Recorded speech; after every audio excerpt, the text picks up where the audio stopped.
બીજી વસ્તુ કે આ ઉંમરમાં બધાને પ્રેમ થતો હોય, સપનાઓ જોતા હોય, તારા વગર હું નહીં ને મારા વગર તું નહીં. પણ પહેલા એ પ્રશ્ન પૂછો પોતાની જાતને કે શું તમે તમારી જાતને પ્રેમ કરો છો? તત્વજ્ઞાનમાં એક બહુ પ્રખ્યાત શબ્દ છે નો thyself. તો પોતાની જાતને ઓળખો, પોતાની જાતને પ્રેમ કરો. Love yourself first.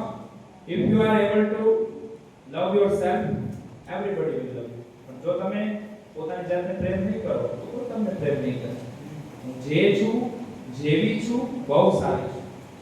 5 આંગળી સરખી નથી. Every finger is different.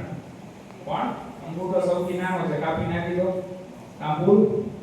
તો તમારા બધાનું ઇમ્પોર્ટન્ટ છે. તમે એવું નહીં લઘુતા કરતી નહીં પીડાવવાનું કે મારામાં આ નથી, હું આવું નથી કરી શકતી. પણ કંઈક તમારી અંદર બીજું છે જે તમે કરી શકો. છેલ્લી એક વાત મારે કહેવી છે, બહુ મહત્વની છે. આજે 2026 નું વર્ષ એટલે કે જીવનભર યાદ રહી જશે મનોવિજ્ઞાન અભ્યાસ વર્તુળની સ્થાપના. અહીંયા હું જે છું ને એ તમને કહી દઉં, મનોવિજ્ઞાન તત્વજ્ઞાન અભ્યાસ વર્તુળના કારણે છે. હું કોલેજના પહેલા વર્ષમાં રખડતો હતો, કોઈ ક્લાસ નહીં આવતો, બંધ કરતો, રખડતો અને એ તરફી વિચારમાં મોજ કરવાની સાહેબ જે વાત કરી. એક દિવસ મારા એક અધ્યાપકે મને કીધું કે આપણે કાર્યક્રમ છે આવો સરસ, આપણે વેલકમ અને વિદાય વર્ષો થતા આવે એમાં તમારે બોલવાનું છે. સાહેબ મને તો બોલતા ન આવડે, મને તો બધા બોલશો એક કહેવાય. તો કે તને શાયરી આવે તો શાયરી બોલ, જે આવડે એ બોલ. એટલે મારે તો કોગામાં ડિસ્કો કરવા પડે, મરી ગયા. હવે આપણે તો કેમ બોલશું, વર્ષો પડી ગયો. પણ એ સ્ટેજ ઉપર હું પહેલી વાર ઉભો થયો અને આ દીકરીઓ કેટલું સરસ એન્કરિંગ કરી રહી છે.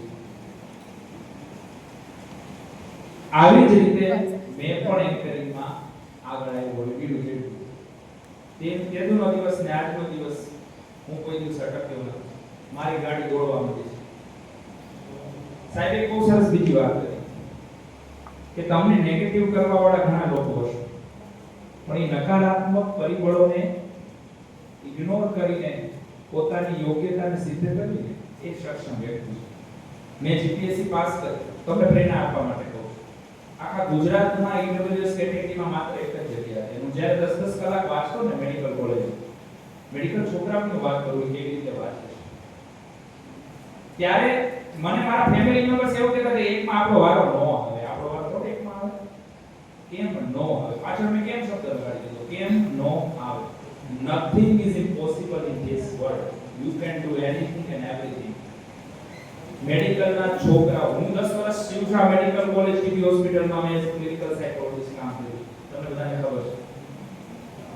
મેડિકલ કોલેજની પીજી ની લાઇબ્રેરીમાં હું વાંચતો હતો. પીજી ની લાઇબ્રેરીની અંદર છોકરા છે ને તકિયો લઈ આવે. આજના યુવાનો તો એક કાનમાં ગીત સાંભળતા હોય, બીજે વાંચા કેવી રીતે મને ડાયવર્ટ ન મળે, જરા અવાજ આવે તો હું વાંચી શકતો નથી. આવું મેડિકલ ના છોકરા કરતા કાનમાં ગીત ચાલતો વાંચવાનું નકરું વાંચ 24 કલાકમાંથી 18 કલાક વાંચવાનું. ઊંઘ આવે ત્યાં સુધી જવાનું, નાવાનું હોય, ટિફિન આવે, ટિફિન બહાર આવે, ખાઈ પાછું વાંચવાનું, નાવા જઈ પાછું વાંચવાનું, કુવા નહીં જવાનું, ત્યાં જ વાંચવાનું, પીજી લાઇબ્રેરીમાં જ રહેવાનું. વાંચ ને વાંચ. હું કહું ને મારી અંદર કેપેસિટી 4-5 કલાકની વાંચવાની નહોતી. આ લોકોને 18 કલાક વાંચતા છે ને એમ થયું આપણે તો થઈ નથી. ત્યારે હું 10 કલાક સુધી પહોંચી છે. એટલે તમારે અત્યારે પછી જો સમય કોઈના હાથમાં રહેતો નથી.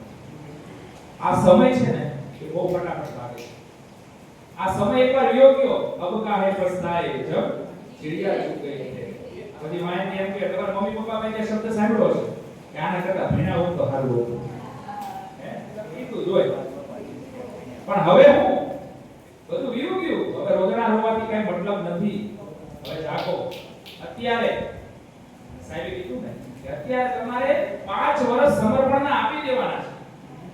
5 વર્ષ પછી તમારે બ્રાન્ડ ન્યુ ગાડી છોડાવવાની. એમાં પ્રોફેસર આવે ને બીજા વર્ષમાં ગાડી છોડાવો હાજર થાય. પછી તમે સરસ મજાના તમારો જીવન સાથી મળે. બધા તમારા સપના કોઈ બાકી રહેવાના નથી, બધા જ પૂરા થવાના. પણ પહેલું લક્ષ્ય તમારે અહીંયા બનાવવાનું છે. આ અભ્યાસ વર્તુળ તમારા સર્વાંગી વિકાસમાં તમને મદદરૂપ થાય છે. શિક્ષણમાં તો અમે હું અને સાહેબ બે બહુ સારું એવું સાહેબનું તો આધ્યાત્મિક એટલું બેકગ્રાઉન્ડ છે. સાહેબે 2 વર્ષ અધ્યાત્મનો અભ્યાસ કરેલો છે. બહુ સારું એવું ઊંડું જ્ઞાન છે, શાસ્ત્રો જ્ઞાન છે. પણ ક્લિનિકલ ફિલ્ડના અમે બે માનસિક દર્દીઓ સાથે લાઈવ કામ કરેલું છે, પેશન્ટો સાથે કામ કરેલું છે અને તમને સારો અનુભવ મળે છે. આ લાવવાની વર્ગખંડમાં નિયમિત આવીને તમારે લેવાનું છે. અને નંબર 2 કે આવી પ્રવૃત્તિઓમાં પણ જોડાવાનું છે, ભાગવાનું નથી. સહ અભ્યાસ પ્રવૃત્તિ મેં જોયા છે, ભણવાવાળા છોકરા બધી સહ અભ્યાસ પ્રવૃત્તિમાં જોડાતા નથી. બધી જ પ્રવૃત્તિમાં આપણા મનોવિજ્ઞાન તત્વજ્ઞાન અભ્યાસ વર્તુળની જે કોઈ કાર્યક્રમ થાય એક્ટિવલી પાર્ટિસિપેટ કરવાનું છે. બરોબર છે? એટલે આ સરસ એવું આપણો આજનો કાર્યક્રમ દીકરીઓ સ્ટેજ ઉપર છે એને ખૂબ ખૂબ અભિનંદન. જાનવી અને દીકરીઓ જે બેકગ્રાઉન્ડમાં રહીને બધા જ કાર્યક્રમનું આયોજન કર્યું છે, એસવાય વાળી છોકરીઓને અભિનંદન. ટીવાય ની છોકરીઓ સતત એમને સહકારમાં રહ્યા એના માટે અભિનંદન. અને પ્રથમ વર્ષના વિદ્યાર્થીઓને મારા હૃદયથી ખૂબ ખૂબ શુભકામનાઓ. તમે મારા આશીર્વાદ ખૂબ પ્રગતિ કરો.